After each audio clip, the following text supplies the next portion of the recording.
Back to the counting session. అస్సాంలో మనకు BJP హవా కనిపిస్తోంది. 60కి పైగా స్థానాల్లో కమలం ఆధిక్యంలో ఉంది. బీజేపీకి దరిదాపుల్లో లేకుండా ఉంది కాంగ్రెస్. అయితే జోర్హాట్లో కాంగ్రెస్ అభ్యర్థి గౌరవ్ గొగోయ్ ముందంజలో ఉన్నారు. కేరళలో ఎల్డీఎఫ్ యూడీఎఫ్ కూటముల మధ్య పోరు హోరాహోరీగా ఉంది. తమిళనాడులో పోరు ఉత్కంఠగా ఉంది. డిఎంకేను టీవీకే దాటేసింది. 50కి పైగా స్థానాల్లో టీవీకే 50 ఏంటి ఇప్పుడైతే 100కి పైగా స్థానాల్లో టీవీకే ఆధిక్యంలో ఉంది. అయితే పోస్టల్ బ్యాలెట్లలో డిఎంకే ఆధిక్యంలో ఉంటే ఈవీఎంల కౌంటింగ్లో టీవీకే దూసుకొచ్చేసింది. అన్నా డిఎంకే టీవీకే కలిస్తే తమిళనాడులో రాజకీయం రసవత్తరంగా మారడం ఖాయం. మొత్తంగా తమిళనాడు ఫలితాలపై నరాలు తెగే ఉత్కంఠ నెలకొని ఉంది. మరి దీనికి సంబంధించి మనతో మాట్లాడడానికి రాజకీయ విశ్లేషకులు పాపిరెడ్డి గారు ఉన్నారు. అలాగే ఏపీ బీజేపీ సీనియర్ నేత, civil supply corporation director Malakondaiah గారు కూడా మనతో ఉన్నారు. వెల్కమ్ టు ద డిబేట్ అండి. మనము ఏదైతే కౌంటింగ్ ప్రక్రియ చూస్తే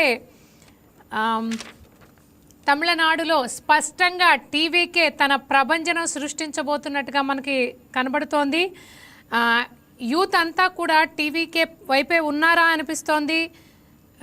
at the beginning of EVM కౌంటింగ్లో డిఎంకే టీవీకే మధ్య హోరీ పోరు కనిపించినప్పటికీ ఇప్పుడు డిఎంకే థర్డ్ ప్లేస్లో ఉండి ముందంజలో టీవీకే వెళ్ళి సెకండ్ ప్లేస్లో అన్నా డిఎంకే కొనసాగుతోంది. టీవీకే విజయ్ పార్టీకి ఓట్ షేర్ 25% కనిపిస్తోంది. నిన్నటి వరకు అందరూ ఏమనుకున్నారంటే కింగ్ మేకర్ అవుతారా అని ఒక క్వశ్చన్ మార్క్ ఉంది. ఇప్పుడు ఈ ఫలితాలను చూస్తుంటే ఈ కౌంటింగ్ మధ్యలోనే మనకి ఆయనే కింగ్ కాబోతున్నారేమో అనే సంకేతాలు కనబడుతున్నాయి. అలాగే ఫలితాలను చూస్తే ఏమన్నా హంగ్ సీన్ ఏమన్నా కనపడుతుందా అనే ఆసక్తి కూడా నెలకొంది.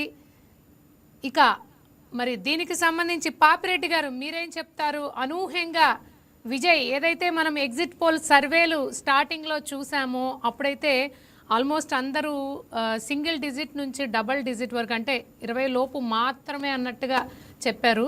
కానీ ఈరోజు చూస్తే లేటుగా వచ్చిన సర్వేలు అయితే టీవీకే పార్టీకి నిన్న మొన్న చేసిన సర్వేలు అయితే మాత్రం క్లియర్గా టీవీకే కింగ్ మేకర్ అవుతారని చెప్పాయి. అయితే అనూహ్యంగా ఈరోజు కౌంటింగ్లో మనం చూస్తున్నాం.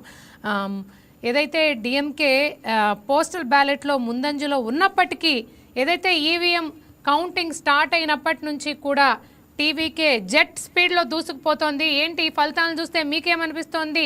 నిజంగా తమిళనాడు రాజకీయాల్లో ఉత్కంఠ నెలకొంది. నిన్నటి వరకు వెస్ట్ బెంగాల్ రాజకీయాలపైనే అందరి దృష్టి ఉంటే సడన్గా కౌంటింగ్ మొదలైనప్పటి నుంచి అందరి చూపు ఇప్పుడు తమిళనాడు రాజకీయాల వైపే కనబడుతోంది. ఏంటి సార్, ఏం చెప్తారు పాపిరెడ్డి గారు? మీ విశ్లేషణ ఏంటి?